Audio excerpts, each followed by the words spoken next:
Hello and welcome. This is episode 3 of Jobber's Court. And once again, I'm going to be joined with a slightly promoted crew of individuals up to a level of jester. They're no longer serfs, in my opinion. So, why don't you guys go ahead and introduce yourselves? Hopster? That's right. I'm here, and I'm Halkalicious.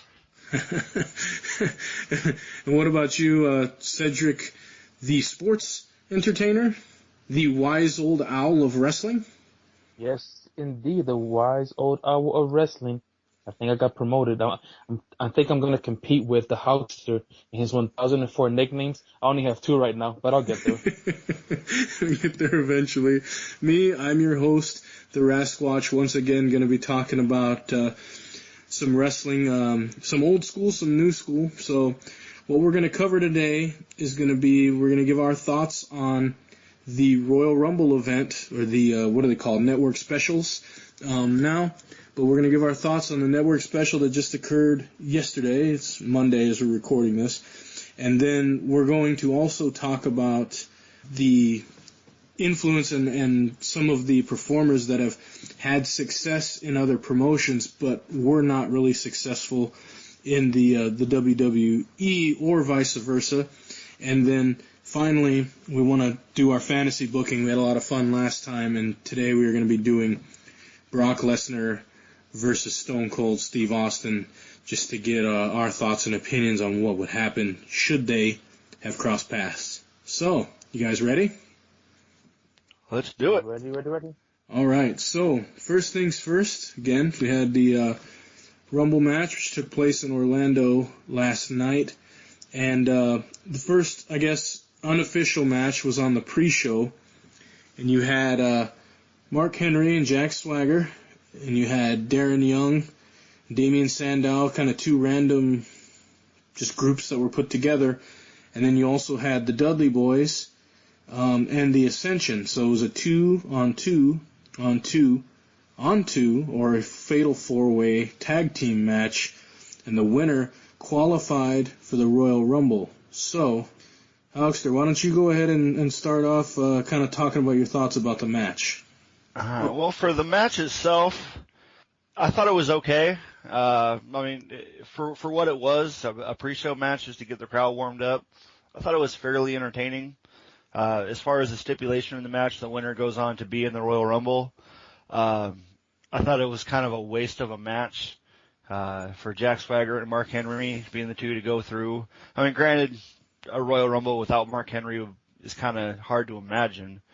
But I thought it was just kind of a waste of a match. To me, the only highlight of that match was finally seeing Damian Sandow come back and relive his savior of the masses gimmick. Or his intellectual savior of the masses. Yeah, you're welcome. And he's obviously was working as a face. Was still highly entertaining in that match. I thought overall he was probably the star of that match overall. What do you think, Cedric? My one thing about it was, once again, every time I see the Ascension and what they've become, from the longest reigning tag team NXT champions to right now just jobbers and almost a comic type feeling, kind of ticks me off a little bit. But just seeing Damian Sandow it was pretty good to see him, but kind of threw me off when I saw him teaming with Darren Young. I'm used to seeing Darren Young teaming with Titus O'Neil, so that kind of threw me off. Yeah, seeing the Dudley Boys. Oh, I was saying I kind of don't understand that either, but we can cover that in a minute. But yeah, what about the Dudley Boys? And again, I read somewhere that the Dudley Boys have pretty much come, to serve as to build up the next tag teams of the future, and that's okay. But I kind of want to see them win. So the whole Jack Swagger, Mark Henry teaming up, the Damian Sandow, Darren Young team up, that just kind of threw me off when I saw them. Like the Hulkster said, the stipulation to me was kind of like a waste. I could have sworn over a week ago there was already rumors that Mark was going to show up anyway to the actual Royal Rumble. So to actually see the stipulation and see them supposedly competing for it, you almost knew who was going to win anyway. So, and the action itself to me wasn't the most incredible either. So I was kind of on the fence. There was a few botches here and there. I think that's between the Dudleys and Mark Henry and Jack Swagger. So all in all, the fight really to me was just a filler that didn't really do any justice. To me, the main problem is you have 8 guys in one match, and the total match time was 7 minutes and 58 seconds.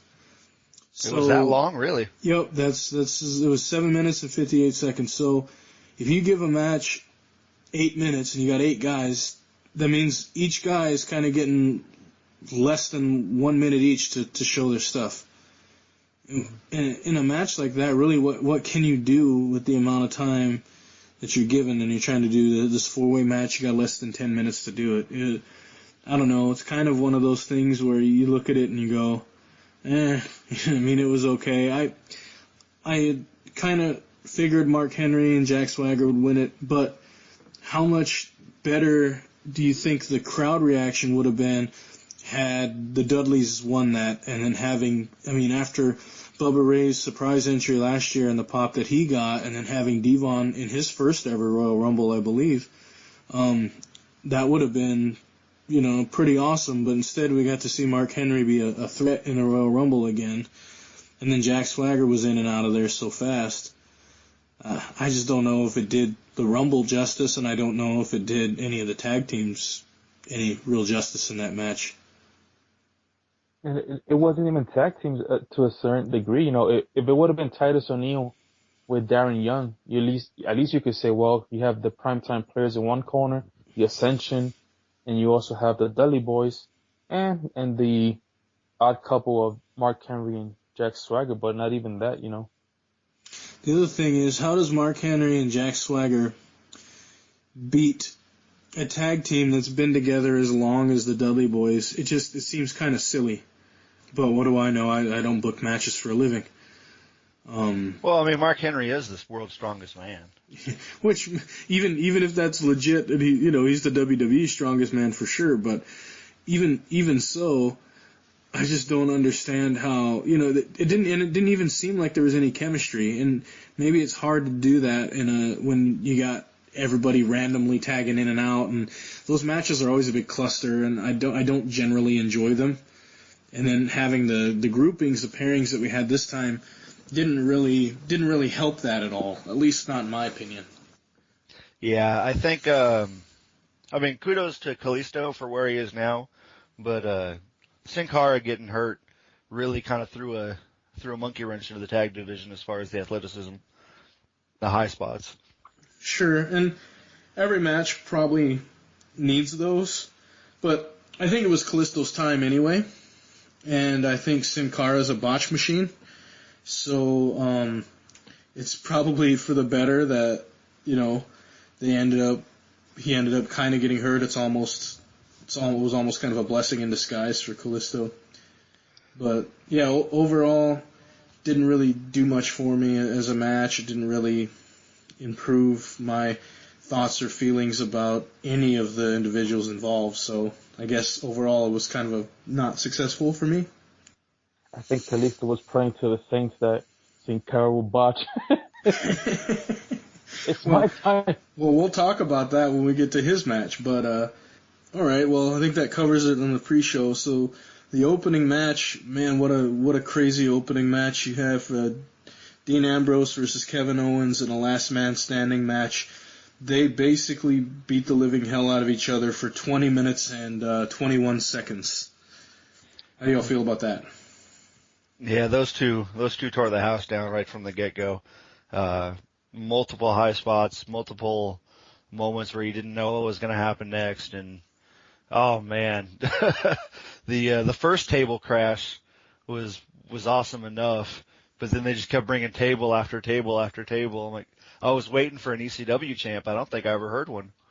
Yeah, well, when you hit someone with a fisherman buster, like, off the second rope, and they get up, that's pretty darn crazy. But yeah, I think both guys illustrated how tough and how strong they were in the match. Both of their resiliencies were obviously tested from the get-go.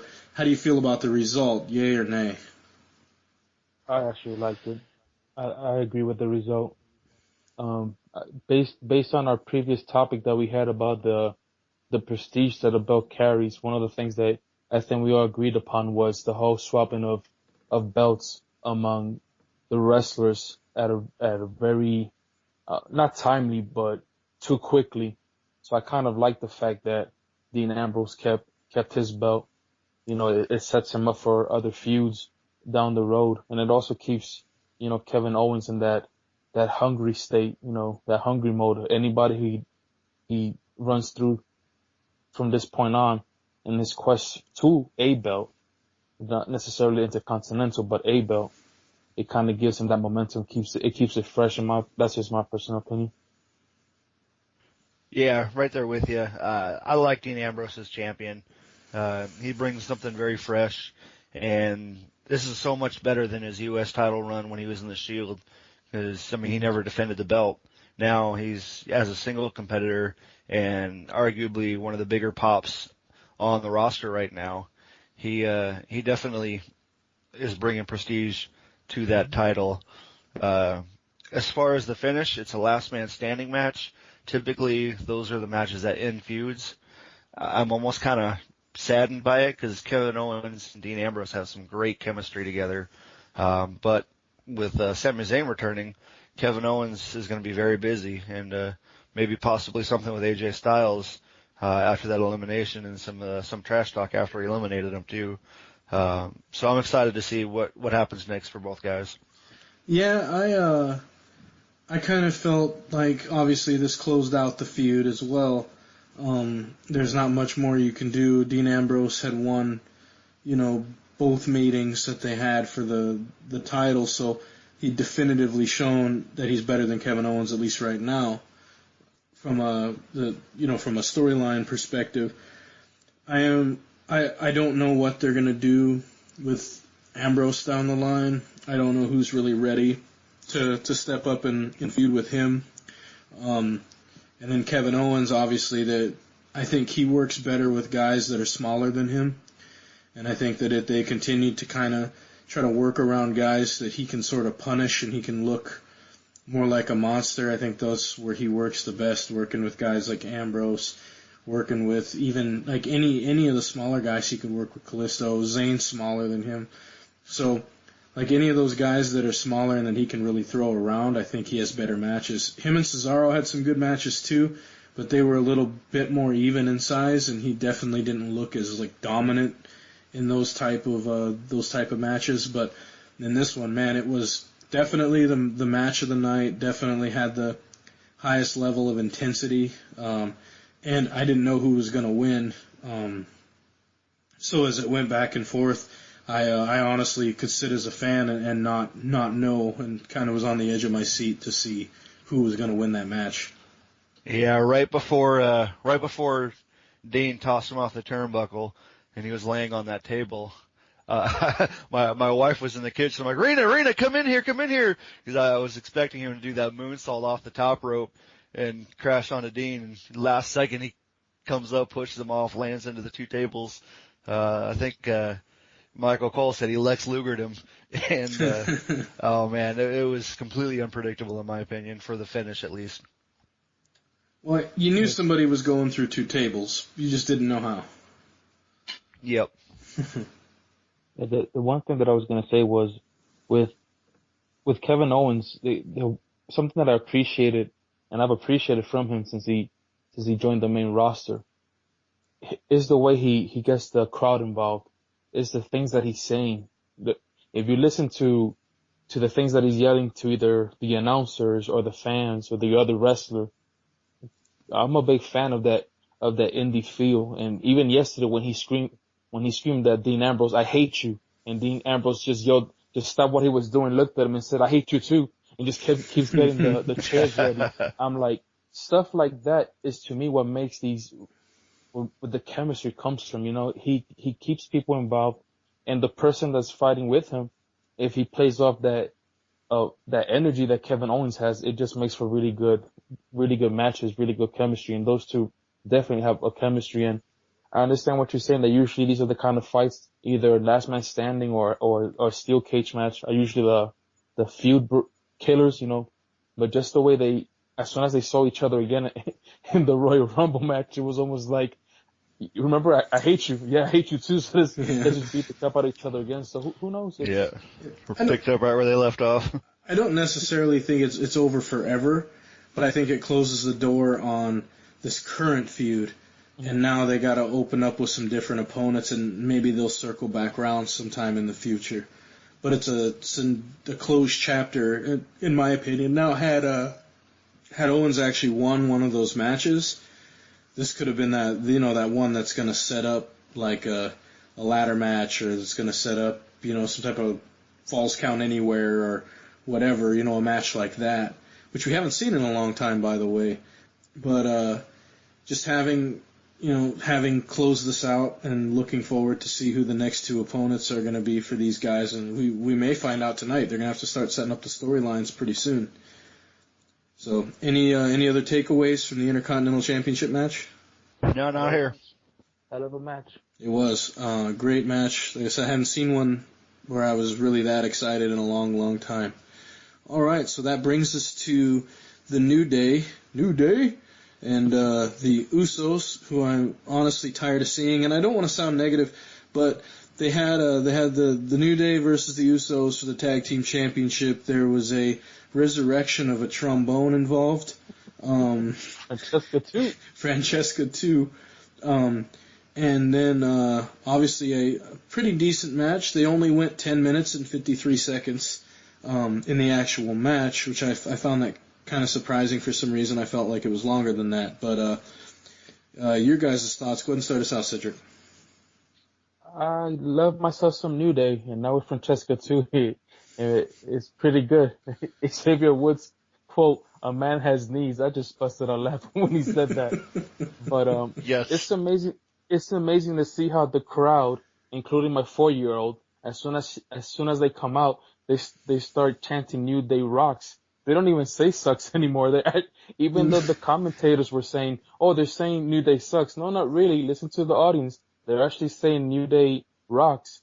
Now, Big E, I guess he wants to be in Magic Mike Part 3, because his dance moves are a little bit not too PG friendly, but I enjoy them. I enjoy their chemistry in the ring. I enjoy their antics outside the ring.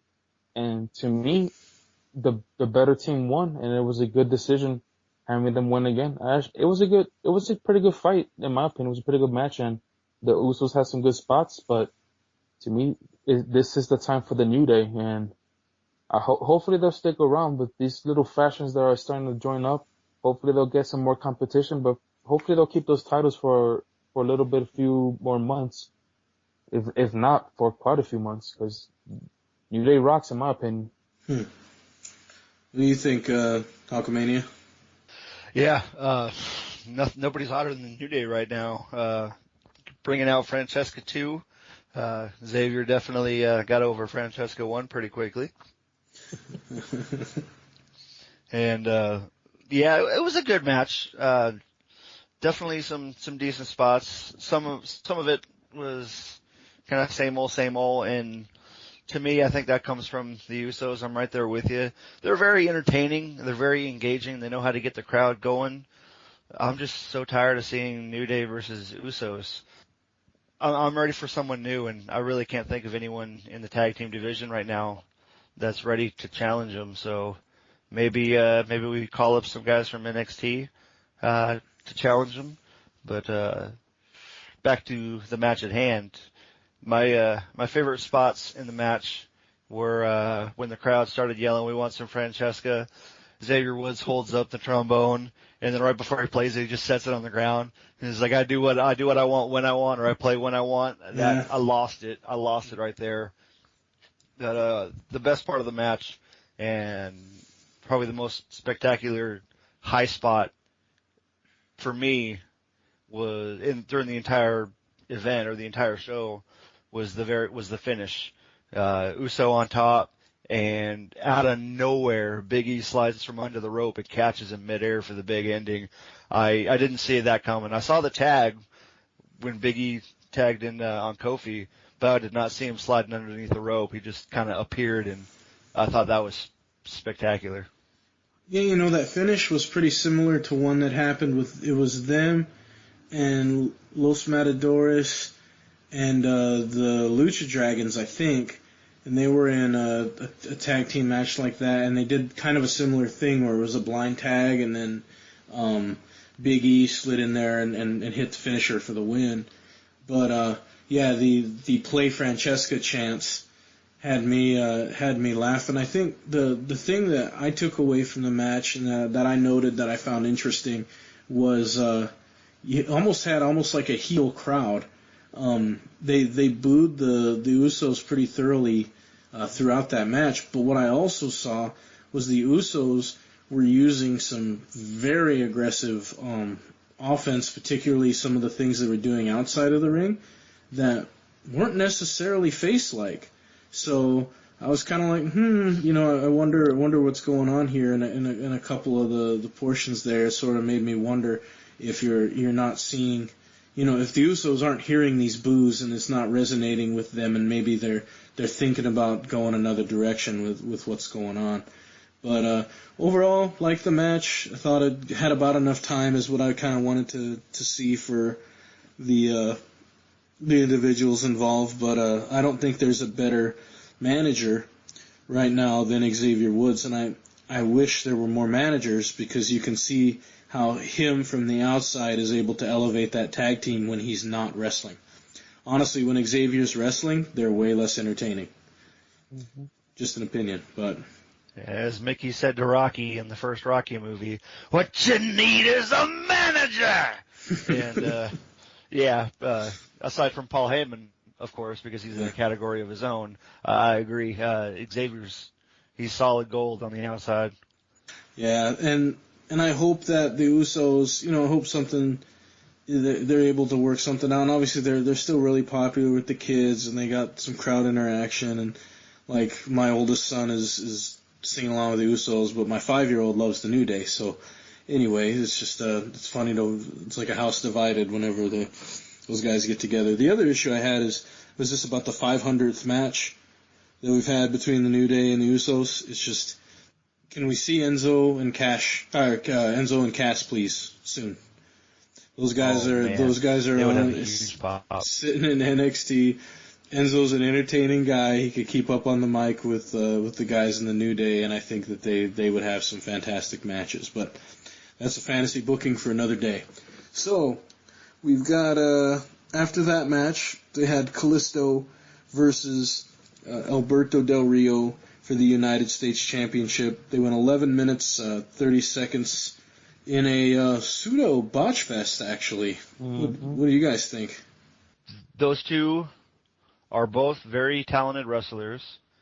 Oh, man. Alberto Del Rio, he is probably one of the best heels that I think I've seen.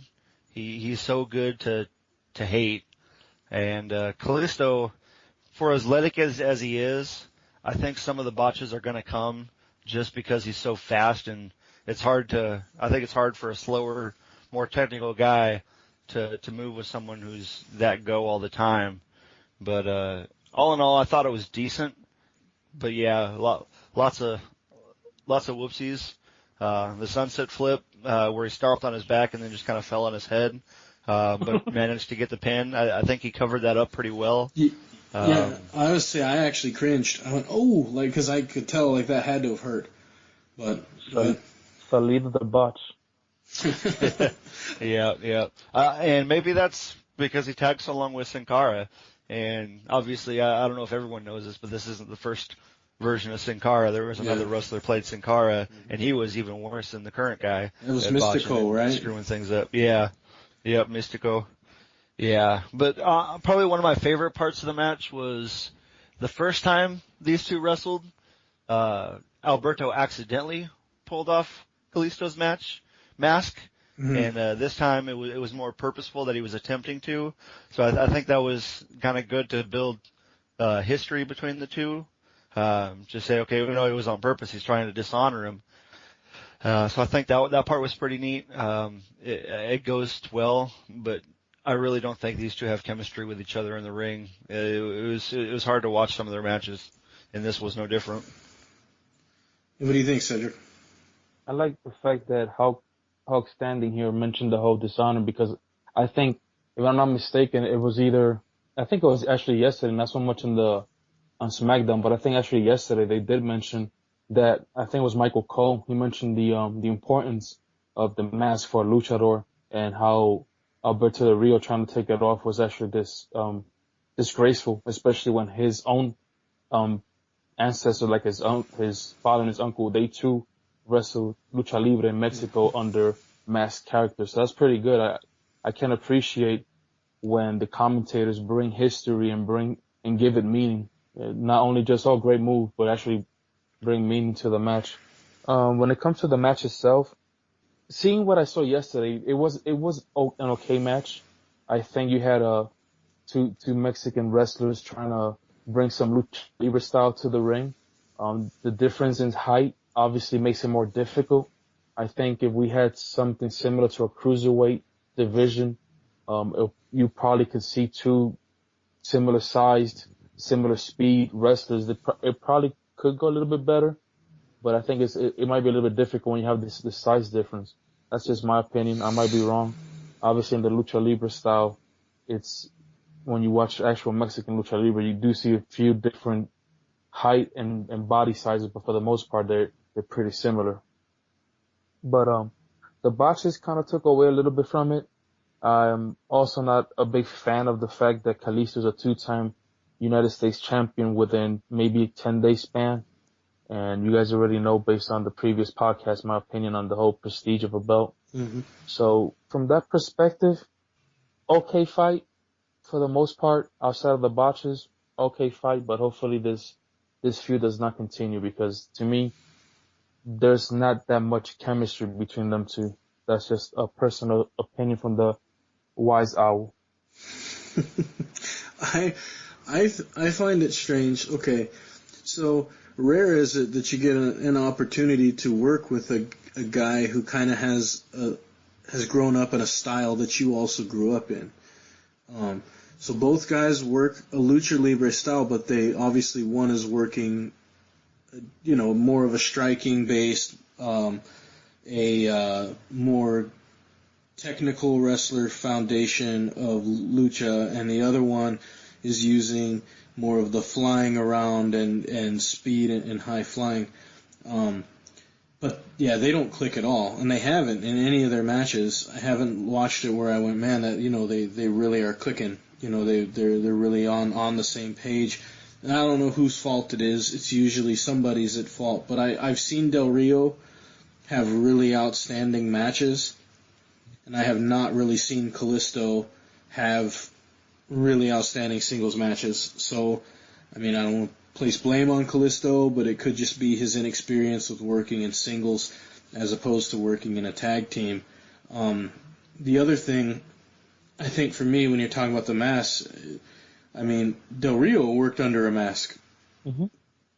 So he knows, and I think that him putting that over, then trying to take his mask off and dishonor him, that added so much for me to the match, because it made my kids ask, Dad, why is he trying to take his mask off? And then I go, oh, okay, and then I can explain it to them, and now they know something, and they understand the meaning of why the individuals wear the masks and why it's important. So they learn something about wrestling history just because he did that one thing. So obviously I like that portion of the match. I thought this was the worst match in the main card, unfortunately, and I don't know what has happened to the United States title since John Cena has lost it. But I mean, what can you do about it? I wonder if John is sitting in his recovery room, wondering what the hell happened to it too. But for people can look at it, and people can give John Cena as much crap as they want for all the things that happens with him, but at least we were getting good, solid United States Championship matches every week, and I don't know, we haven't seen really a good one. Even the one he lost, it wasn't that great of a match. Any other takeaways from this title match? No, I think you hit the nail on the head there with the with the lucha background and the masks. All right, so match before the Rumble, we had Charlotte with Ric Flair, defeating Becky Lynch for the WWE Divas Championship. Now this didn't go as I thought it was going to, or how I would have booked it, but I mean, the way it ended up ending was kind of cool. So I guess I'll start this one, and then I'll let you guys see what you have to say. But so a couple things. First of all, Ric Flair stealing a kiss from Becky Lynch, lucky guy. But even better, even better was JBL putting it over when they say, why would he do that and things like that. And JBL saying, well, he's the kiss stealing, like, duh, and it really, that part made me, like, laugh legitimately out loud. But, I really liked the crowd interaction in this match for once, thank goodness. We had a Divas match where the crowd was in it, they were behind Becky Lynch, and they really wanted her to win. I thought Charlotte's offense was really good in this match. And I thought they had some really good things going as far as what we put together. I love the figure 4 head scissors that Charlotte uses because it's something you don't see hardly anymore. The only thing I think she could add to it to make it even better is figuring out how to work some elbows, some work elbows in there while she has them in that figure 4 head scissors. But I thought it was good intensity in the match. The match meant something. You had the right amount of interference from Ric Flair. I like the ending, although poor Rick can barely walk. But other than that, I thought it was going to end in a DQ. I thought that Becky Lynch was going to get the better of Charlotte and was going to get herself disqualified to keep the title. But then, obviously afterward we saw Sasha Banks and what ended up happening, and she got one of the loudest responses of the entire night. But what are your guys' thoughts? Well, for me, I actually had to rewatch this match as soon as I got home from the gym today. Last night watching it, I thought it was decent. I didn't think it was the match that it could have been. But after watching it a second time, I actually appreciated it more the second time around. Obviously, it wasn't a Sasha versus Bayley 30-minute Iron Man match or a Brooklyn Takeover match by any means, but I would definitely rank it in the top 5 or top 10 over the last couple of years for Divas matches. I'm glad that they had time to have a full-length match rather than just a 2 or 3 minute bathroom break like most Diva matches have been over the last couple of years. A lot of good back and forth. So a little slower chain wrestling than we see from some of the guys, but I thought it was very smooth. The kiss that he stole, I thought JBL sold it really well. I mean, hell, he's been stealing kisses longer than Becky Lynch has been alive, so it definitely fits the character. I was really hoping Becky was going to pull it out there at the end, but I thought it was a very good match. With the end, Sasha coming out and making a bank statement, pun intended. Mm-hmm. I thought that was awesome. Going forward, I think Becky and Sasha are going to have a real good match down the road. I'm almost saddened because I don't know where Becky is going to be. I don't know. I hope that she doesn't just drop off the face of the Divas division like Paige has recently, or even Natty for that point. I think they're all very, very talented female wrestlers. So I hope she doesn't just drop off, but I like where it's going. I'm happy with the finish and how they set up for the future. What do you got, wise guy? I should have stole a cue from, or taken a cue from Doogie Hawkster, MD here. And when I got in from work, I should have watched the fight again. Because I'll be honest with you, not sure if it's the age, but I don't really remember much of the match. That's never a good thing. The kiss from Ric Flair to Becky Lynch, all I gotta say is, at what point does he become a pedophile because the age difference is too crazy? But to be honest with you, it was an okay match for the most part of what I remember. I was really rooting for Becky Lynch. Um, I not a big fan of Charlotte. I think the way she's been brought up to the main roster, how things have gone. I'm not a big fan. I actually became a big fan of Nikki Bella on their last two matches. Mm-hmm. I think for me, those were the two strongest matches that Nikki Bella has had during that whole title reign. Absolutely. To be honest. Yeah. But I think there's potential for Becky, but in my opinion, I really think it's time for Sasha Banks to bring her style and be Sasha Banks, not part of the whole bad trio, but her stand out as the great female fighter or female wrestler that she is individually. So didn't like the way the fight ended. I think Becky played way too much the whole suit or coat to the face or jacket to the face, but I did like that Sasha Banks came out. Really huge pop. Hopefully people at the WWE Creative are listening, and I think there's potential for at least a few matches, some really good matches between Charlotte and Sasha Banks, and hopefully we'll have a new Divas champion and hopefully a new Divas title coming pretty soon in the future. Yeah, I hope that comes down the line too. That would be, and I know even Charlotte on Ric Flair's podcast had talked about, like, if it were up to her, that would be the first thing she would change if she could, and that would be to redesign that and bring back the women's title.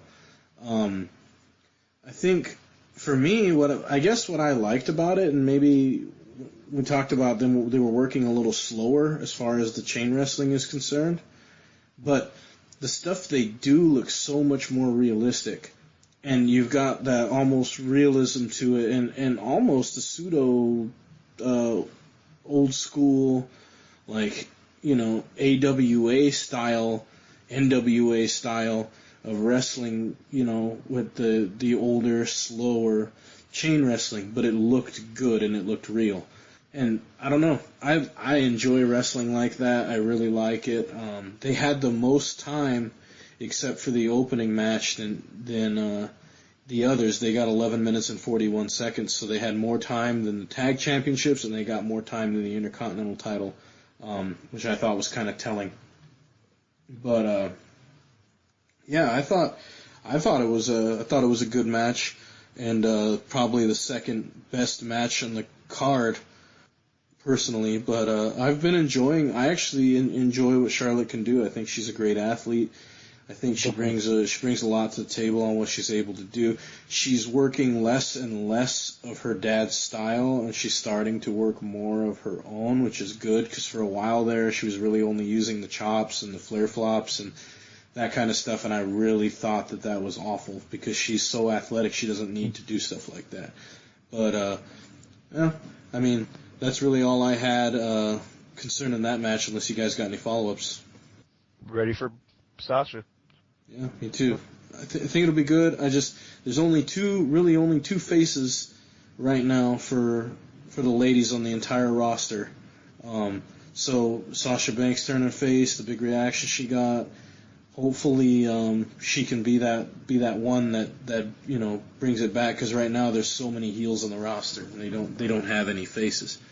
So I guess that ties us into the big deal of last night, the big match that everyone wanted to see, and that is the 30-man Royal Rumble match.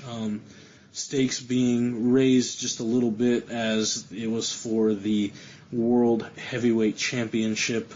Probably got quite a bit to cover in this match, but I guess I'll just let you guys start out with your opinions of the match, and then I'll sort of tell you what I thought. Well, the Hulkster and I had a pretty good discussion earlier this morning about the whole Royal Rumble, and we share a few opinions, but some we disagree. For me, let me start it. I'll make it quick, because like you said, there's a lot to cover, and I want to hear what you guys have to say. First of all, AJ Styles. Great pop for fans that were so afraid that nobody would recognize who this guy is. which, by the way, I read a few comments today on different websites saying, who is this guy? I was so happy the way the reaction the crowd has. When you're a good wrestler, it doesn't matter if you've ever wrestled for the WWE or not. In his case, we know he did at one point, but not as AJ Styles. People will know who you are. And he's the kind of wrestler that, regardless of how much you follow the indie circuit, you're gonna know who this guy is, because he's wrestled for some of the best indie companies and for some of the best professional organizations out there. Having said that, I would have probably put him a little bit later than number 3. I think his showing wasn't as good as I would have liked it to be. He did his Pele kick, which was awesome. He did the flying forearm that he does springboarded from the top rope, which was awesome, but not even mentioned by the commentators. And I could have sworn I saw, between the cameras panning through outside and inside the ring, his famous drop kick, which was also not mentioned. And the whole teasing the crowd with the Styles Clash, that's pretty awesome and everything, but I think the fans kind of left wanting to actually see it. And the time that he was in the ring was plentiful, but his action in the ring was not. And he did take some pretty big hits. And at the end, the way he got thrown out the ring, and hopefully it's a starting of a feud with Kevin Owens, because Kevin Owens did tell him something. He yelled something at him right before he threw him, welcomed him to the WWE, and then pretty much like goodbye, waved him goodbye as he was leaving, kind of limping, in my opinion. Outside of that, Jericho sticking around as long as he did, didn't see much action from him. In fact, I didn't see much action from many of the wrestlers. The most action that I saw was finally when Brock Lesnar showed up, and obviously invited us all to Suplex City. But at one point, it just looked weird to me the way at one point, Strowman, Jericho, and Reigns, and Luke, I think, not the red bearded one, bald headed, but the other one, Harper. Thank you. He was suplex sitting the pants off of poor Harper, clotheslining Strowman, decking Roman, but then he would look at Jericho and not do anything, and then he would repeat the same thing again, look at Jericho and not do anything. So the way the fight went, chemistry wise, or just, to me, there was something missing. There was something wrong. How he got eliminated, his body language, his reaction. I also had a few questions at that, and then the obvious. And I think I'll mention it, but I'll leave it up to you guys to discuss it, and I'll chime in. Obviously, the ending for me. I know we talked about this in episode 1. What if Roman wins? What storyline can we have? Before talking to the Hulkster, I wasn't really on the same page when I saw Triple H win. The Hulkster brought a different light to it, more of the business part of it versus the hardcore wrestling fans that all three of us are. And it made sense, but it still left a bad taste in the professor's mind. Oh, I shouldn't say that. I don't want to be copyrighted. The wise meister of professional wrestling kind of left a bad taste, because I love Triple H, but I don't know. It just, I can't see that win. But like I said, I do understand why from the business perspective. What do you think? All right, well, let's go ahead and take you back to school, and Dr. Haukenstein teach you some. Is Dr. Haukenstein like the opposite of Dr. Feelgood? Something like that. Anyways, I'm a monster, baby. Go ahead. I make monsters. Now, I appreciated the story that was told overall, but yeah, I agree overall with Cedric. The whole match, to me, it just left something to be desired.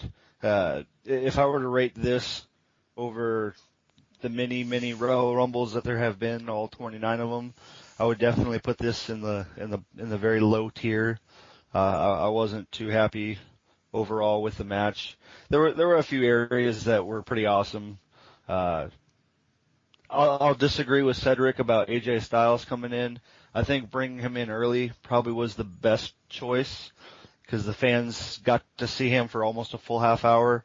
WWE.com rated him at 28 minutes. I think I actually had him in at 35 or 34. But that is what it is. That my clock may have included his entrance, which felt like forever. Yeah, the official clock is 27 minutes and 53 seconds. Okay, but yeah, when his music hit, I'm like, wait, I don't know that music. Who is that? And then he came out, and oh man, the whole arena just lost it. And I saw a meme today of Roman Reigns while the music was playing. He's like, "What's that sound?" And then the next thing shows AJ Styles. Like, that's what a real fan cheer sounds like. And I'm like, oh, that's awesome. But I thought it was real good. I liked him teasing the Styles Clash. I liked the Pele kick. He had some good offense in there at a few spots, but overall it was really drawn out, and he got his butt whooped by just about everybody in that match. So I think that does well for him as a debuting star to show that he can take a beating. I think that might set him up good as a smaller guy, being going up against some of these much larger guys if they decide to make him a main card guy or a top card guy. So I like that. I like that you did get to see him for a while, but I would have wished for a little bit more offense. I would have liked to see him eliminate a few other people. For that matter, I don't even remember who the second entrant was between him and Roman Reigns. I even watched the whole thing twice, and I still don't remember who the second guy was. Rusev. It was Rusev. Okay, yeah. So there you go. You know, I don't even remember Rusev being in the match. That's how impactful I think AJ Styles was coming out at number 3. Because there was so it definitely left an it definitely left an impression in many fans going forward. Beyond that, yeah, I think Jericho, with the story that they told on him returning, it makes sense to keep him in as long as they did, but he was kind of in the same boat. He really didn't have much going on except for a few teased Walls of Jericho moments, and then him getting thrown out there towards the end of it. I think he was in the final 4, the final 5. But yeah, it is what it is. I also disagree again with Cedric. I really like the Wyatt versus Lesnar spots. It was pretty weird when he walked over to Jericho as Jericho was laying in the corner, and then all of a sudden he turns around and goes and does a flying knee to Strowman. I thought that was pretty neat athleticism. You don't really see Brock Lesnar do a flying knee that often, so I thought that was pretty cool. One thing I noticed from the commentary is I thought the commentary during this whole show was probably one of the better commentary moments that we've seen in a while. The fact that they even brought up New Japan, IWGP, or IWJP, with AJ's history, even talking about how Brock Lesnar had the heavyweight title as well. I thought that was kind of neat. So I think JBL and the crew did really well. Strowman, I thought, had his best match of his career so far. Obviously, Big Show, Kane, Mark Henry don't have much going for them left in their career, but to see him eliminate them the way he did, I thought made him look very, very strong. I'm excited to see where the Wyatt family and Lesnar feud goes from here, because if they just drop it completely, I would be very upset. One of my biggest upsets, actually my top 2 upsets, and the reason I rate this whole match as low as I do, is we really didn't have any surprise returns. I mean, you can argue Sami Zayn as a surprise return, and AJ technically, I guess, a return since he did have a couple dark matches in 2002. But we didn't get to see any old wrestlers come back, and I thought that was kind of a letdown. Everybody was pretty much main or just signed, so I thought that was a letdown. And my biggest upset with the night was when the League of Nations came with Mr. McMahon. From a storyline perspective, it makes sense, and it was entertaining, but it completely took away from the rest of the match and what was going on in the ring. All the cameras focused in. You didn't get to see Kofi Kingston's popcorn elimination. They showed a quick replay of it after the fact, but the whole crowd is going crazy and chanting popcorn, but you don't actually see what's going on, and that pissed me off a lot. What about the finish itself? Yeah, I called it 3 weeks ago. I was right as far as the finish is concerned. Granted, I changed my mind from Daniel Bryan to Triple H, but I did call it Um, I'm not necessarily happy that I was right, but it makes sense. And the whole thing I was talking about with Cedric earlier is that with all these injuries that they have to the top tier guys, John Cena out, Cesaro out, Seth Rollins out, you need some star power to sell the tickets. They're really wanting to sell out Jerry World and set an attendance record for the WWE. And I think where they're going right now with Triple H really makes sense. I don't know if you've been on WWE.com yet to watch the 5-star or the 5-point review for Raw, but they're teasing a big celebrity return tonight. And if you don't think that's The Rock coming, I think you're wrong. So I think that's going to set up The Rock versus Triple H for WrestleMania, and it sells tickets. I mean, it may not be the best for a hardcore fan who loves watching that in-ring amazingness, but nostalgia sells. And for the WWE right now, if they can't get Stone Cold back in the ring, Triple H versus The Rock is the next best thing. Yeah, man, I got so much stuff to say about this Rumble, especially having just watched the other 28 of them and then writing reviews about them over the course of this last week. First of all, I gave the Rumble a 5 out of 10 rating, with the average Rumble was around a 6 to a 6.5 out of 10 on the scale, what I saw and so it was a below average Rumble. Few things for me. Number one, what if they would have just flipped AJ Styles and Chris Jericho's roles in this match? Yes. How much better could it have been to let AJ had been in there 50 minutes, let him have had the same entry? All they would have had to do was flip Jericho to 3, flip Styles to 7, have Styles in there near the end. I think that you would have had a much better showing than what we ended up getting. The other main issue I had is my biggest gripe about the 1999 Royal Rumble was that everything going on with Stone Cold and that was going on with Vince McMahon in that match took away from the Rumble match. Now, I don't care what feuds are going on. I don't care that the Rumble match is about the Rumble. It should have nothing to do with an individual wrestler. So if they wanted to have Roman Reigns outside and they did some kind of split screen thing and they've got Roman, what's going on with him going on a little corner of my screen, but you've got primarily the Rumble going on, that would have been fine.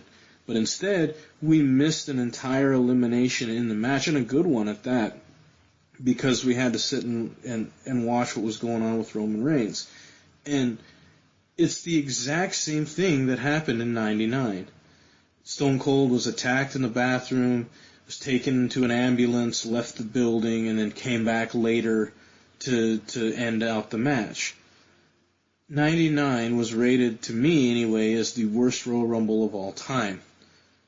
How are you going to take an angle from one of your worst events you've ever had and then try to relive it with a guy who's not half as over as the guy you did it with to begin with, and then expect it to be successful? There would have been so much more heat on the lawn had they just had Roman Reigns get attacked on his way to the ring, since Rusev was already going to be number 2, have Rusev in the League of Nations attacked him on his way to the ring, put his butt in the hospital, and he was gone for the rest of the match, especially if you're not booking him to win, because then you have Roman Reigns with an actual reason to be pissed and an actual agenda and a legitimate screw job that was done to him in this match. And then he can spend these next, leading up to WrestleMania, just beating up the League of Nations guys until he finally gets to Triple H. And I don't think that it takes a creative team. It takes a logical thought into the guy's character and what's been going on with him for the last year for you to understand that, that, to me, that was the best way to go and the best way you could have booked your Rumble. I really liked I guess before I cover the rest of it, go ahead, your guys' thoughts on that. Sorry, I almost interrupted you. That was something that I spoke with Hawk Standing. he brought really good points to make me understand. Look, there's a business to it, and this is the way they're thinking. And the one thing that I told him was, and I think this was my answer, and I think we ended our conversation with this. It's what you just said. It's the logic thinking behind the character, the the creative side of it. I understand that, and I've read this in many sites, that WWE is almost more towards the casual fan because they're the majority right now. They're the ones paying the tickets and buying the merchandise and whatnot. And supposedly us hardcore fans are the minority.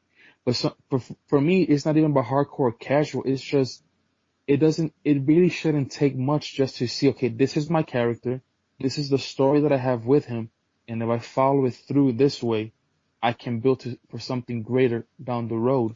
That's why when I started reading folks saying, well, Triple H versus The Rock, I keep telling myself, and I agree with folks that say, if an old school wrestler still sells and he still can wrestle and he can still put butts on the seats, then by all means, give him his place still if he still can do it.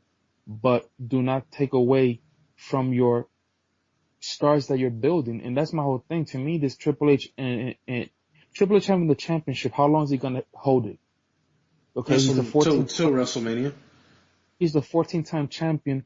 How is he going to defend it from here to then? No. You know, what kind of champion is he going to be? How's he going to be? How's he going to look? And again, the whole prestige thing of the championship and your actual reign. What does it really mean? This reign, is it another just, okay, I'm 14-time champ, but this reign wasn't really the best? That to me what bugs me a little bit. And then we go back towards The Rock to try to fill the seats when you have stars that if you don't build them properly, when your top guys drop the way they did with injuries and you say, well, we don't have nobody else, whose fault is that? The storyline that you just put right now makes so much more sense now after the Rumble. I remember you kind of said something similar to it on episode 1, but now that you bring it up again after the Rumble, it just makes sense. And like you said, it just takes understanding the business, understanding what you want to do, not just from the monetary aspect, but from the storytelling aspect, what you want to give the fans. And I agree with you. Yeah, and even the casual fans and the marks out there that don't understand wrestling, they're going to look at this and they're going to go, man, those guys, they screwed Roman over before he even got to the ring. Like, that's not fair. What a bunch of BS, you know? And so those guys are invested and they want to see Roman Reigns kick someone's ass over what happened to him. And now they're invested in it. I don't think you're going to see The Rock versus Triple H at WrestleMania. I don't think that that's going to be the match. But you're talking about putting butts in seats and talking about new stars. Do you not think that Dean Ambrose, having defended his title and then having somehow pulled out the victory and winning the world title also last night, would not have put butts in seats for WrestleMania? I think it would have. I think that the casual fans know who Dean Ambrose is. He's got a great character right now. I didn't personally want to see that, but it's one of those things where you can sell tickets, but you sell tickets based on your storylines, and your storylines have to make sense. They have to be logical, and people have to be invested in it. If you look at what they've been doing with the Divas right now, they have probably the best storyline aspect with that championship and the Intercontinental Championship more so than any other one that we're having right now. The stuff going on with the Divas title, I was invested in that match. I wanted to see where it was going to go, and I had an expectation of what I wanted for that match. The other thing that killed me in this Rumble match, and to me, it wasn't just Lon attacking and cutting away from the Rumble match. The other thing that killed it for me was all of the interference that happened. You had Social Outcasts at one point. All four of them sort of got around the ring, and then Roman beat them up. You had the Lon interfering later with Roman Reigns. Then you had the Wyatts at the end of the match, which I thought was fine. I liked the way that happened, everything going on with Lesnar and all that. And then Miz really selling the fact that, yeah, why would he have gotten in there with Brock Lesnar and you know, all the guys in the ring. It was very smart. But again, 1999-ish, because Vince McMahon did a very similar thing. So what I took away from this is that they tried to take a match that is such a beautiful match in its format and lets you display 30 guys that are on your roster, and they basically tried to make it about 3 or 4 guys. And that's the way I felt. And it didn't help me in what was going on in that match. I came away a little bit disappointed in the Rumble match itself, and honestly, it's probably going to come out around 20th out of all of the Rumbles. Overall is kind of where I would see it. It's in that lower 9 Rumbles for sure. But how do you think it would have been if you would have just if you wouldn't have had the interference of Social Outcasts, you would have had Roman Reigns get attacked before he even gets to the ring, doesn't get to even defend his title. You have AJ Styles replace Chris Jericho in that spot, and then the only interference you have in the whole match is the Wyatts coming in to take out Brock Lesnar. Those 3 or 4 little changes in this match take this match from an match to a very good, solid Rumble. It wouldn't have hurt them to have brought in Rikishi, for crying out loud, and have replaced one guy on the roster, in this match with an old school guy that can come in and still work. But that being said, my favorite Rumble of all time, the 92 Rumble, didn't have, none of that stuff was around then either. But it was a great, enjoyable match. So it doesn't always have to do with the old school entries. It doesn't always have to do. It has to do with a logical, well put together match that focuses on all 30 people that are coming into the ring. And at the end of the day, it just didn't produce that for me. Yeah, I'm right there with you. I will say this: as disappointed as I was in it, thinking back and after watching it again earlier today, it was exactly as advertised, one versus all. And at the very end, the boss, the COO, if you can't get things done, you might as well do it yourself. Or if you need something done right, do it yourself. Sure. But I like the way you bring up the 92 Royal Rumbles, because back then, RATHSQUATCH, I think that the stars that you didn't really need anybody from the past coming in. I don't know if that makes sense. You just had you had 11 Hall of Famers in that match. Even when you had those someone are the guys that you was bring back now. even when you have guys that were supposed to be like quote unquote almost mid card, they were stars in their own right. And this, I started thinking about this when we had the discussion about the Hall of Famers and who should be coming in, and we mentioned Coco Beware and we mentioned Hexer Jim Duggan. I started thinking about guys that played that role, and I was like, my gosh, a lot of these guys that play this mid-card role or jobbers, I actually liked and rooted for. So back then, you didn't really need a surprise entry from an old school person. And I think WWE, and Hulkster brought it up once or twice, they have the list of folks between NXT and the actual main roster to build. It's just how you book them and how you build them and how you sell them is gonna make for a more entertaining Royal Rumble without having to depend on an old school wrestler coming in. And like you mentioned, the possible what if Dean Ambrose would have won? What if Bray Wyatt would have won the way he attacked Triple H, and he would have been the one to win? I think there could have been a better. I think there could have been a better ending. I realize what you guys have brought up, good points, but there could have been a better ending. That's just my opinion. I think logically Triple H is the right choice to have won this Rumble, believe it or not. From a business standpoint, from a storyline standpoint even, it makes the most sense if you're going to get Roman Reigns to that title at WrestleMania. The crowd reaction, though, is what concerns me, because he was pretty much booed out of the building again. Do you want to keep pushing this guy? Or do you back off for a while? Do you turn the guy heel? Like, what is it that you do? Yeah, I'm there with you. Again, I think that's why I'm a proponent of the Rock versus Triple H. That being said, I don't think it should be for the championship. I think it should just be a just a regular feud to get that way. And what I'm hoping to see tonight is maybe a board of directors representative comes up and say they don't think the COO should be the champion, conflict of interest type thing. And as shitty as it might sound, excuse my language, as bad as it might sound, in the short term, I say they vacate the title and we have some kind of tournament or some kind of battle royale at Fastlane to determine the champion, and that frees up a non-title match for Triple H later. I knew you were going to say that, and I was like, please don't go with a tournament, because then everybody's going to claim that they steal that from TNA, just like they stole AJ Styles. The World Series, yeah. Now, if they did it like the G1, G2 type thing, that'd be pretty cool. Like if this whole tournament went on between now and WrestleMania, and then you had a tournament style thing at WrestleMania, that'd be pretty cool. But anyway, I don't think they're going to vacate the title. I think that they did what they wanted to do, and they got Roman Reigns. What would be great for me is if Triple H himself just comes out and says, you know what, hey, we accomplished what we wanted to do. Here's my new champion, and he hands the title to a new champion. Now, again, we're going to talk about title prestige, and does that lower the prestige of your title? Sort of. Well, it depends on whether or not they give it to Sheamus.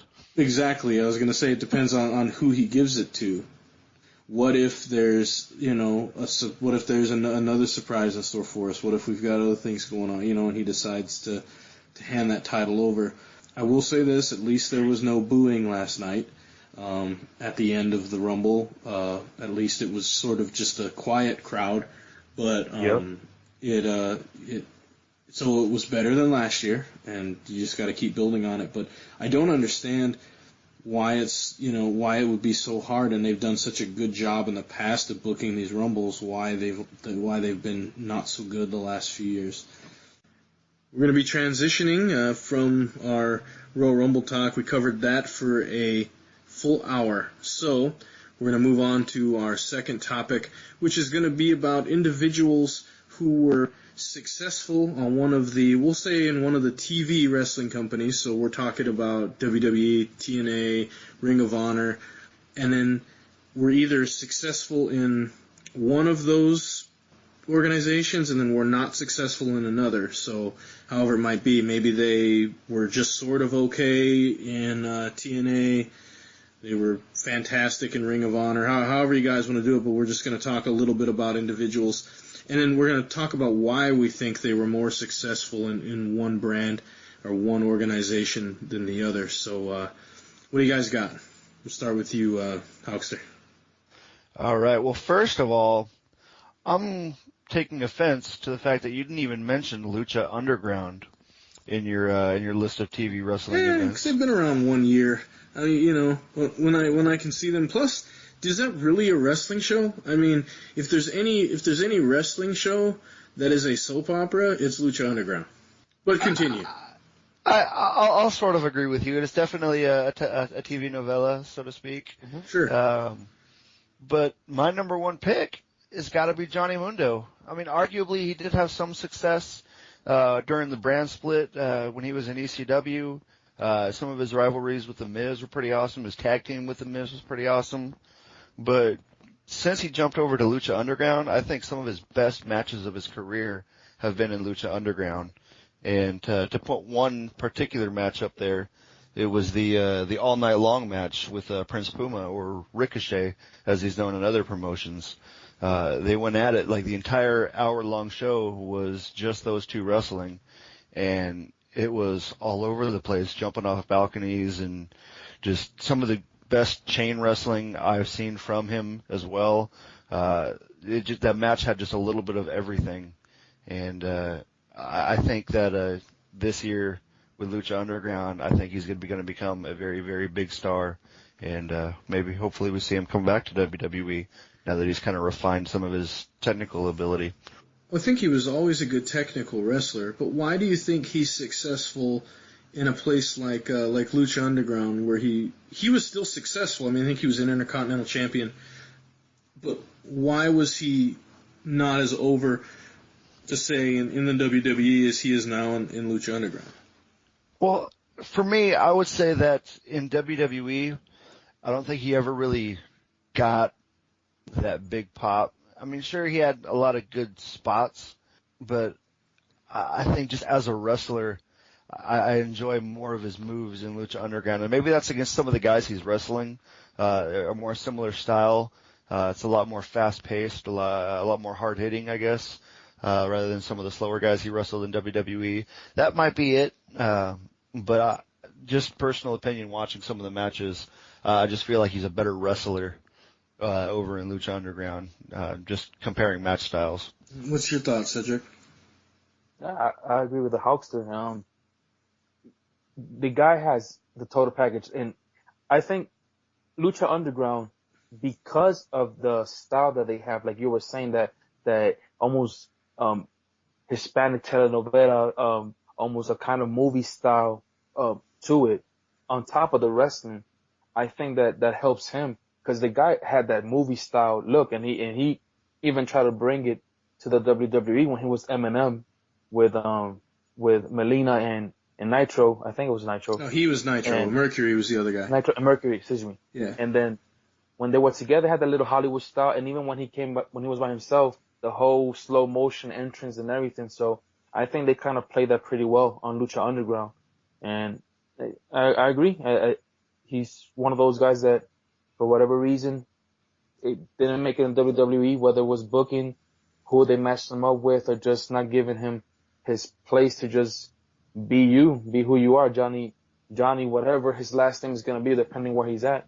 And I think in Lucha Underground, because of that lucha style, he does very well with his parkour background, and it makes for really good matches. Yeah, also, I mean, he is an actor. Like, that's what he did. That's what he went to college to do. So it's not a real stretch, that you find that you're kind of drawn to the guy as a performer and then as a character. His character and what he's playing in LU versus what he was in WWE is virtually the same. The knock on him was kind of twofold. One, he had that whole incident with Trish Stratus, and that's sort of what got him enough heat and eventually kind of moved him out of the company. But he also unreciprocated love. Yeah, he also had an issue with toughness. Like a lot of the locker room from that talk around that time when he was getting released were saying that they didn't find his offense believable, that he was basically a spot monkey, that his everything he was doing was just all spots, but the guy couldn't really look legit as a performer.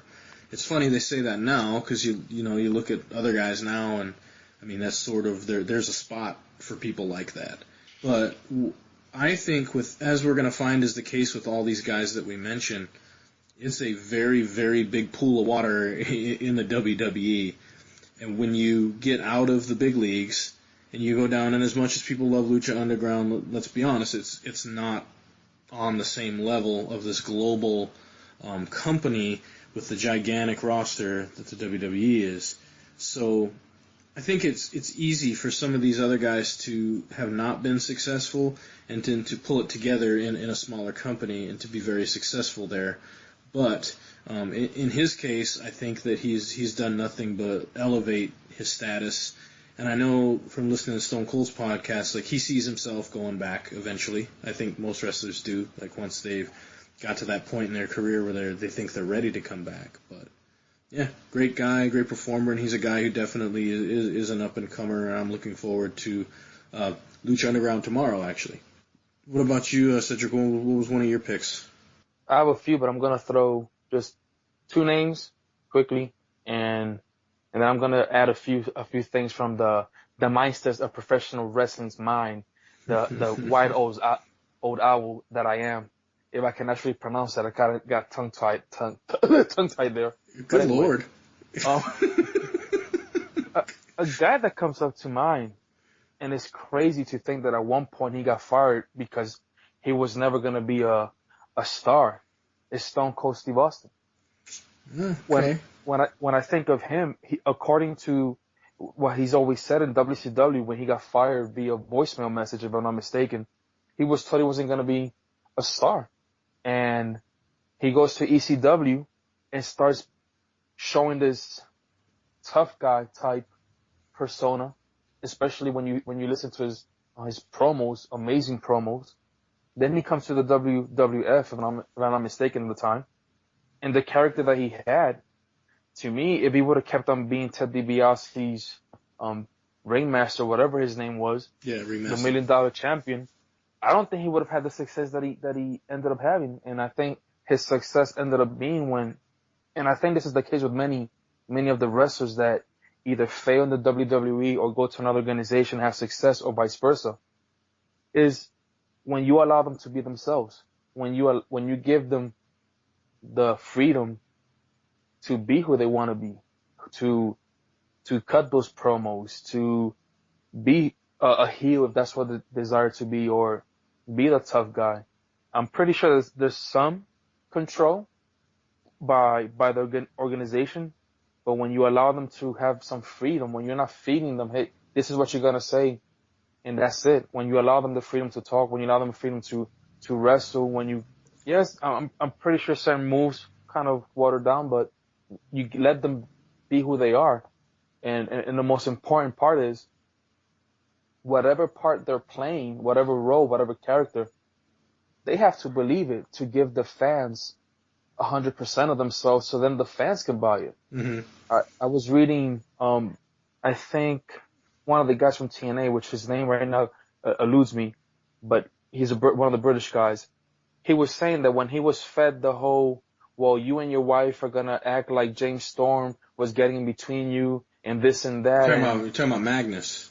Magnus, thank you. Yeah. Okay. He said that he did not believe the storyline, but that he was told you have to do it regardless, whether you like it or not. And supposedly none of the parties involved agreed to it, but they were forced to do it. So if you don't believe in what you're doing, if you don't believe the storyline that you're giving to the audience, they're not going to believe it either, because you're not putting 100%. And I think that's one of the biggest reasons why some stars might fail, because what they're doing is not believable. They don't agree with it. But when they go to a company that says, hey, who do you want to be? We have this persona. We're going to give it to you, but we want you to put your own flavor to it.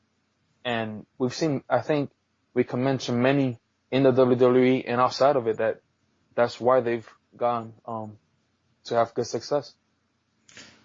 Yeah, you mentioned Stone Cold, and he's one of those rare success stories that came from another organization where he was a mid-card talent to the Big Show, and then performed, and not the Big Show, but the Big Show, and he's able to perform at such a high level and then become one of the best entertainers of all time. And he's obviously a rare story, but if it wasn't for the curtain call, that infamous thing that happened in, what was it? I think that was in 97, or maybe it was 96.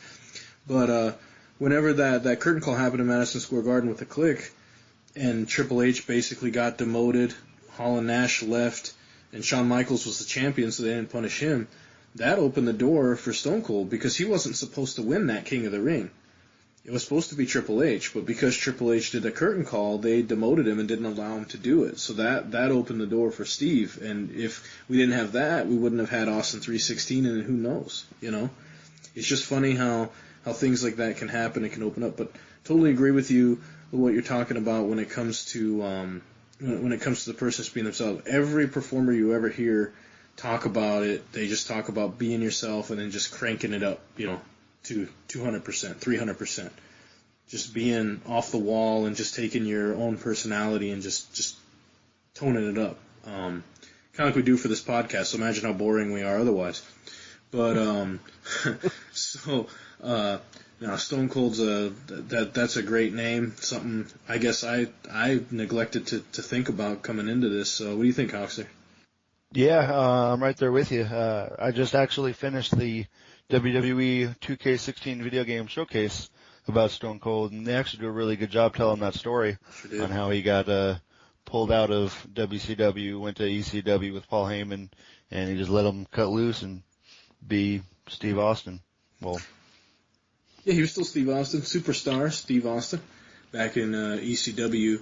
But a name I want to throw out there is Xavier Woods. Consequences Creed, right? Or Austin Creed. I mean, this guy was really he was a nothing coming into TNA. They didn't really even let him talk much. He was supposed to be a play off of Apollo Creed, and that was sort of all his character was. So he sort of did some boxing stuff and tried to be entertaining. Then they bring him in as Woods, and he was one of R-Truth's lackeys when he first started, right? I think. Black Power Ranger. Yeah, this guy will never get over. Yeah. And he was on Chris Jericho's podcast, and recently he had said, it's funny because now that him and the New Day are successful, the whole trombone thing he tried to do previously. He had that idea as an angle, and he has a bunch of other ideas, and everybody said, no, you're not going to do that. No, that's dumb. I don't think it'll, But he said it's funny that how success now gives them creative freedom. So the stuff you're seeing now is just them doing all the stuff that they've ever wanted to do, and they've been told, no, you can't do it because creative didn't want to give them the freedom to do that.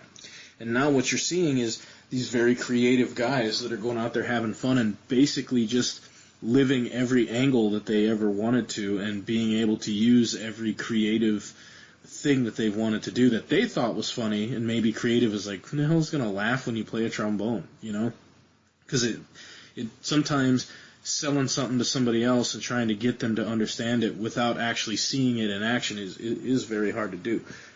But he's a guy who is on success, and if he never wrestled another match and he stepped back and was purely a manager for the New Day, I think he would be just as successful, if not even more successful. Not saying the guy can't work. His match with John Cena that he had last year for the U.S. title was a great match, and he proved that he can work every bit as well as those guys can.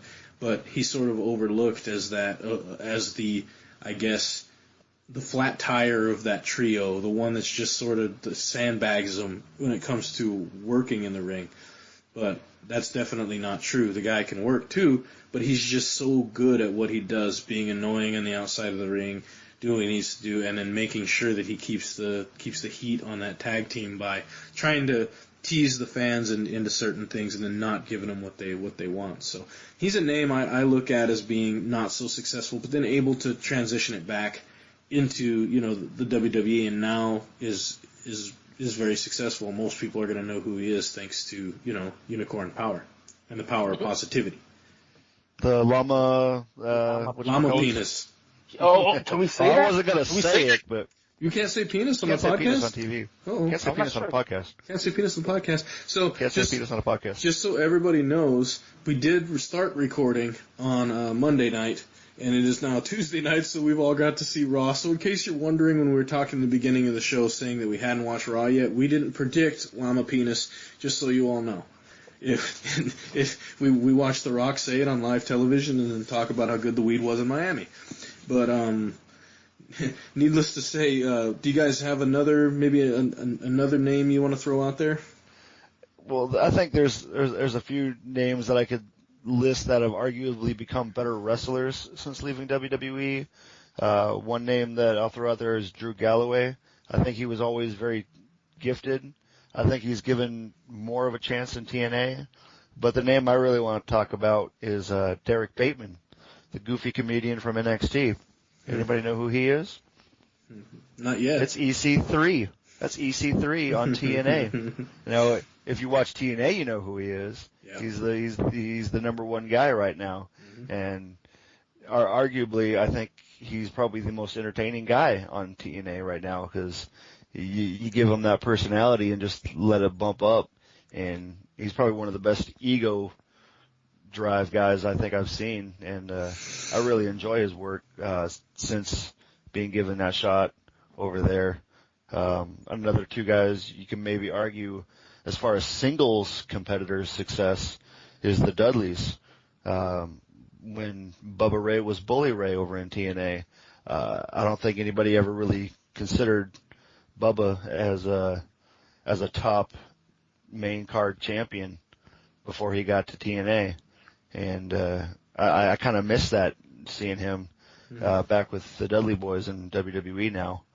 Well, he has beautiful calves, and he used to put them on display when he'd wear those jorts, and he'd be out there doing his work as Bully Ray. I mean, those calves were on point, but he was in better shape too. Yeah. Well, he's still. I mean, they're in just as good a shape now as they were back in like 2003. So they're like ageless. But yeah, Bully Ray for sure. What do you have, Cedric? There's a couple other names to throw out there. I had a few, man, it's old age. Anyway, let's see if I remember a few that I was thinking about. A name that just flies into my mind, I'm not sure why. I was thinking about Bobby Lashley. I think that in ECW, when he was just Lashley, he had a little bit of, I guess, kind of, sort of success. He had a huge push. Brand. He had a huge push initially, but because the guy couldn't talk.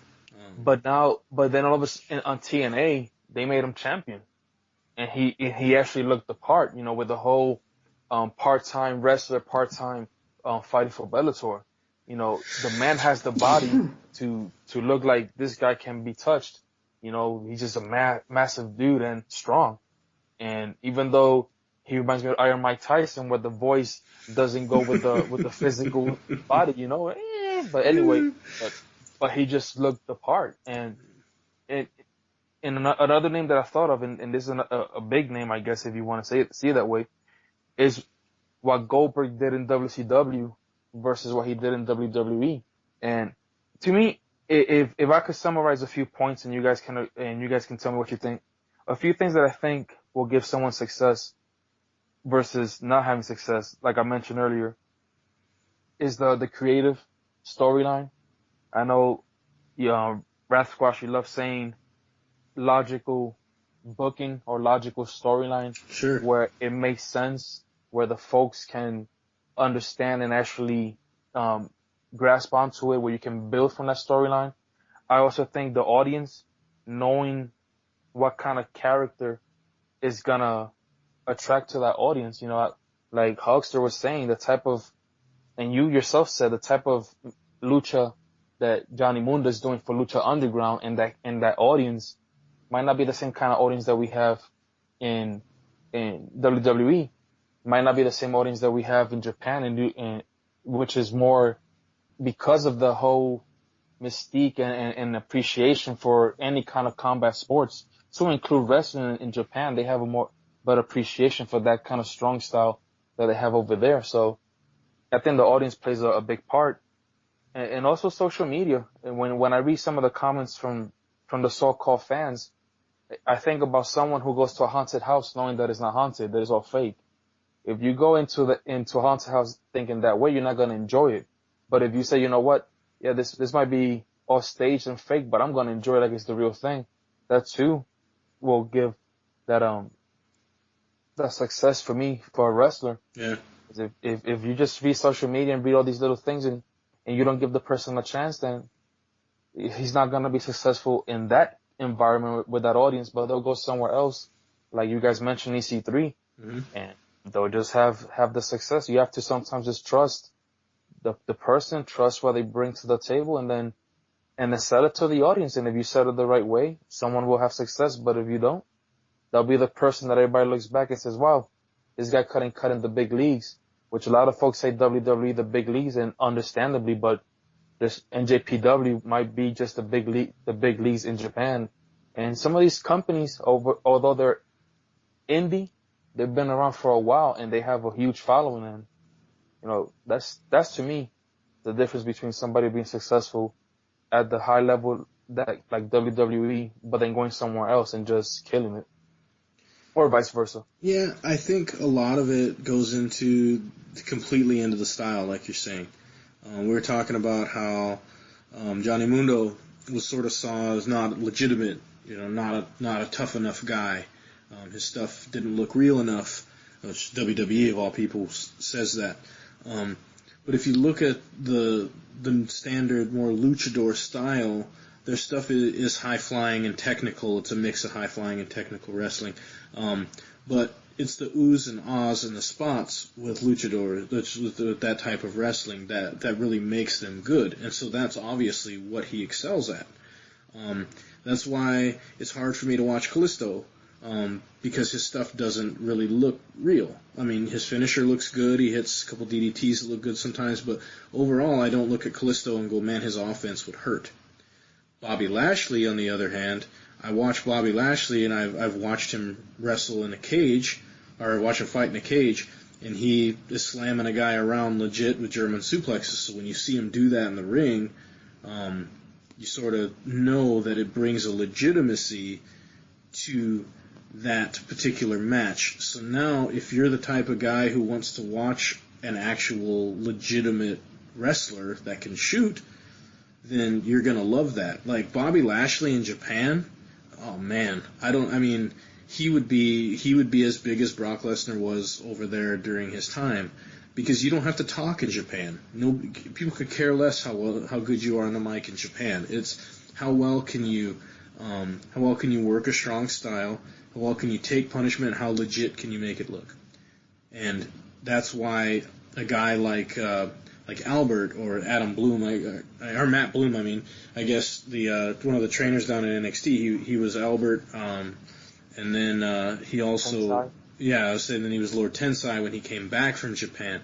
But during his run in Japan, he was considered just a monster. He was one of the absolute top heels in that company in New Japan, particularly in 2006 to 2008-ish time frame.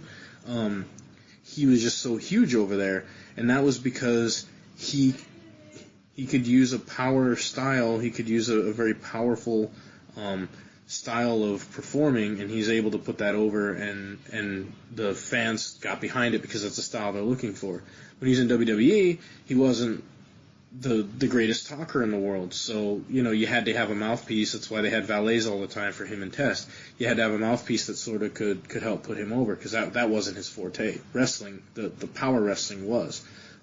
But he's a guy who had some success WWE, but was huge in Japan. And like you said, New Japan is, I'm still going to consider it probably the second biggest wrestling promotion in the world. But they have a prestige about that company that is higher even than I think World Wrestling Entertainment is worldwide. So that's another guy I would throw out there as far as being really successful. And then one name I want to touch on, see what you guys thought, and then we better do our fantasy booking or we'll be on here all night, is Jay Lethal. So when he was in TNA, he was a decent wrestler, but was mostly seen for his gimmicks. He's mostly seen as almost like a comedy character and his ability to do impressions and those type of things. You see that guy in Ring of Honor, and I don't see that at all. He's not funny at all. He's a very serious, contender, and you believe that he can hurt you, and you believe that guy can put offense on you, and you believe that he's a champion. Yeah, I agree. And he carries a TV title like it is the title because he's the one carrying it. And then when he became their world champion, then now he still carried that TV title like this is the title because I'm carrying it. And oh, by the way, I'm also the world champion. It's how they booked him, and it's how his new persona is. This is who he is. But yeah, it's hard. It's always hard to see what really makes or breaks a performer. But at the end of the day, I think it comes down to creative. I think it comes down to how well you know your own gimmick, and then I think it comes down to the fans and what the fans are looking for, and your ability to adapt. Undertaker was not always what he is now. He used to be slow, brooding. He'd sit up all the time. He'd never sell anybody's offense ever. Then he became the American Badass Undertaker, and then eventually switched back to the dead man that we see now. All that time developing a different moveset, adding more and more stuff to his offense, and just furthering along his character. And if you're able to adjust and adapt to what the fans are looking for, then I think you can be successful anywhere. Hunter Hearst Helmsley. Yeah, Hunter Hearst Helmsley, obviously. Yeah. Festus becoming Gallows, and look at the difference between the character they were trying to push down people's throats to what he became in New Japan. So hopefully he comes back with that same demeanor. That's another name. They're gonna make him Festus again. I'm pretty sure. That'd make a lot of sense. But all right, let's take the last bit of time here tonight, and we talked about doing some fantasy booking. So tonight we want to talk about. We did Bret Hart and Kurt Angle last episode. So tonight I want to do a couple of brawlers. I want to do, if we had Brock Lesnar right now, which I consider in the prime of his career, versus Stone Cold Steve Austin in, say, 98 or 99 before his neck injury, and we book them in a Texas Death Match. What are your guys' thoughts? First of all, outstanding. Do you want to explain what a Texas Death Match is? Alrighty. Well, a Texas Death Match is the dream match for Stone Cold Steve Austin if he were ever to return. And don't think that's ever going to happen, unfortunately, and I'm crying a little inside just saying that out loud. But a Texas Death Match is basically the exact same thing as a last man standing match. However, at the very end, you must pin your opponent for the full 10 count.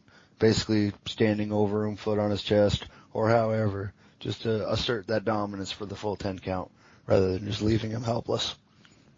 Okay, so he's getting all emotional. Yeah, he sounded like it, man. That's touching. What? What? So, Cedric, if you're looking at this match and you're trying to look at these two individuals, and you're having to sort of put the match together, and then you're having to determine a winner, who do you think wins? Wait, one question. Yes. Is this match gonna happen in Texas? Well, I mean, I would say we'll give Stone Cold home field advantage. Why not? Okay, because I mean, it is a Texas death match. If it's not in Texas, it just doesn't have the same ring, right? Yeah, it does. It's not the same. We gotta do Texas in the morgue. But anyway, live from New York, it's the Texas Death Match. I would have to go with. Oh man, I think Brock Lesnar right now is just. It is what it is. He's the beast incarnate. The man is just pretty much mowing down anybody that gets in his way. And I saw Stone Cold Steve Austin in his prime, and he always found a way to win. You know, he had a quite set of moves, and once that stunner was on, it was on. And I think deep down inside it, if I just look at it from this guy Brock in his prime and Stone Cold in his prime, I think I will give the edge to Brock Lesnar, as much as I would like Stone Cold to be the winner, based on strength. Just based on brute strength, to be honest, I will go with Brock Lesnar. It will be a very entertaining fight. There will be a lot of spots. There'll be a lot of bumps. There'll be a lot of action. But I think at the end, we'll give it to Brock. What do you think, Outbreak Kid? All right. Well, Brock Lesnar enters first. Does his whole jump in the ring, power techniques go off, and then all of a sudden, you hear the glass break. Dun, dun, dun, dun, dun. And then does it come on the 4-track? We're just waiting. Music's playing, nothing's happening. Dun, dun, dun, dun, dun. And then all of a sudden, flying down the runway on his ATV, all decked out in Stone Cold attire, freaking Steve Austin rolls out and just slams right into the ring, jumps off, climbs in, immediately flips him the bird, and they just start hammering at it, just hit for hit, just trading. Yep. And then after probably about 4 or 5 hits, Brock Lesnar has enough, flips him around, and just starts going to town, taking him to Suplex City, and just German suplex after German suplex. Stone Cold is tired early, and he's already gassed after taking 3 suplexes right off the bat. Brock grabs him, immediately throws him in the Kimura. Oh my gosh, Brock Lesnar is just about to have a squash match, a slobber knocker of a match, and just wipe out Stone Cold. But Stone Cold finds his way to beat it out of it, and they just start brawling all over, spills out of the ring, and it just goes ham all over the entire arena. Somehow they manage to get back in the ring. Stone Cold gets a little bit more offense on him, knocks Lesnar down to his feet. You see the double birds, and as soon as Brock Lesnar stands up, boom, stunner.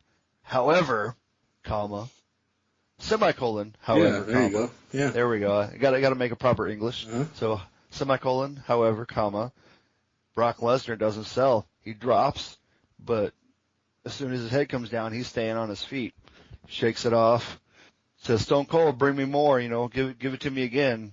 So, he drops him again with another stunner. Stays on his feet. And, Stone Cold had enough. Drops him one more time with the stunner.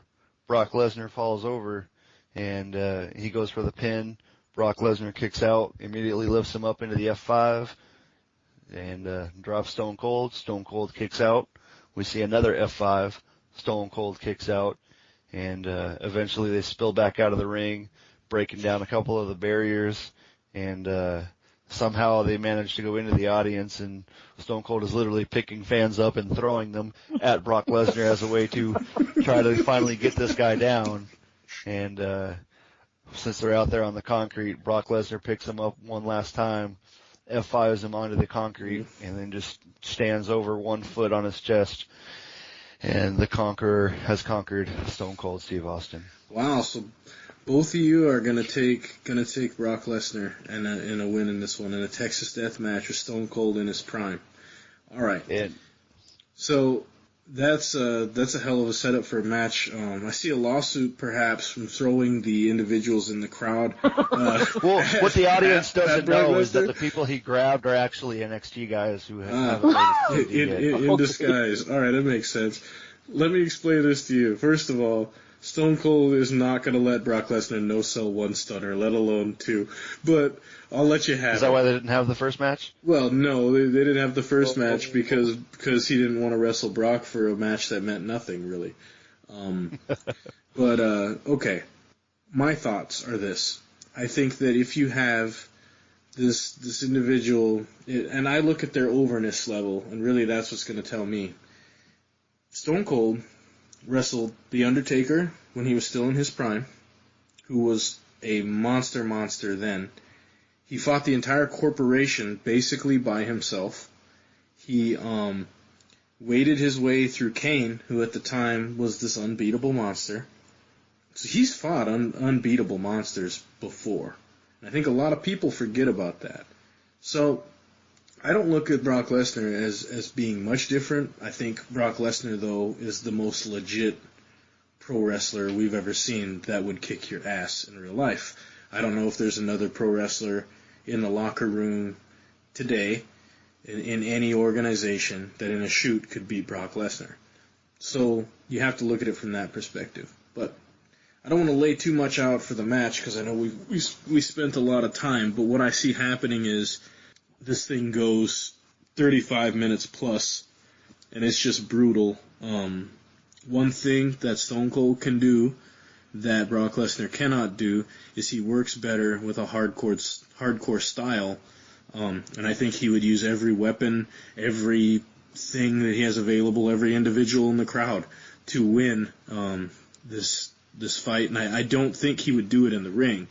I think he would draw Lesnar out of the ring somehow, and he would set him up, somewhere else in the arena to finish this, because you can't, he knows in the ring he's not as strong, he's probably not as fast, he's not even as probably as technically sound as Lesnar can be.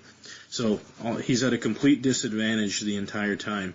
But how does he win? All he has to do is hit that stunner. I mean, rarely has anyone ever kicked out of that stunner. And granted, we're talking a full 10 count. He's going to have to hit more than 1 stunner, but eventually, have an actual stunner. Yeah, eventually he hits him over and over and over again. But if WCW's booking this, Stone Cold's got a cattle prod, and he hits Brock Lesnar with it, and Brock Lesnar stays down for the 10 count. But no, I just overall I would still say after all that, I'll lay it out there for you with everything that I've had to say about Stone Cold. I still don't see how it's possible that he keeps Brock Lesnar down for the count of 10 without putting him in some type of submission or legitimately knocking him out somehow. And I don't think he's going to win with a stunner if he wins. He might have to hit Brock with a damn car to stop him. Not that Stone Cold wouldn't do it. He has that ATV out there. I was gonna say if you're using your theory, he might hit him with that ATV. But don't you think that'd be a little more dangerous for Stone Cold? Because if he hits Brock with that ATV, yeah, he might break his neck for real. Just the keep Camaro gets retribution. Just have Stone Cold lay down, act possum. Probably Brock Lesnar will go for a moonsault. No shooting star press to break his own neck. He's concussed. Just stunner, and we're done. No, at the end of the day, if this match was really booked, I don't see how you go against Brock Lesnar. I really don't. And as much as Stone Cold's faced in his entire career, and as much as he was pushed, I don't think there's another individual on the planet that, if we're not calling it a booking, if we're calling it like, hey, these guys are going to wrestle and based on their abilities, who would win, it's going to be Brock Lesnar. So this is our longest episode yet, and I think in the future we're going to have to definitely, when we do these shows, we're going to have to do them on a single episode, because man, there's so much stuff about the Rumble I still could have covered, and that we all could have still continued to cover. But I want to thank everyone for having joined us. And tell us your thoughts. Do you think Stone Cold could beat Brock Lesnar? Do you think that do you think that Lesnar would just dominate him? You know, what are your thoughts? Just remember, this is in a specific type of match, and we're also talking about Stone Cold back in his prime days, when he was, you know, the Texas Rattlesnake, the baddest man on the planet. And so give us your thoughts.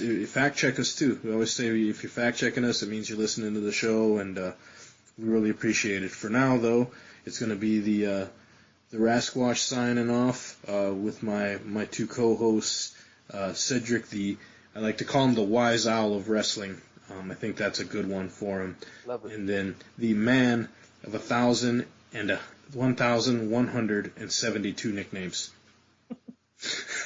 I just keep getting more. He just keeps building. The hype just keeps building. And we hope you hope you enjoyed the show. We're always looking for your feedback, and just let us know what you think. Thanks, and we'll see you next time.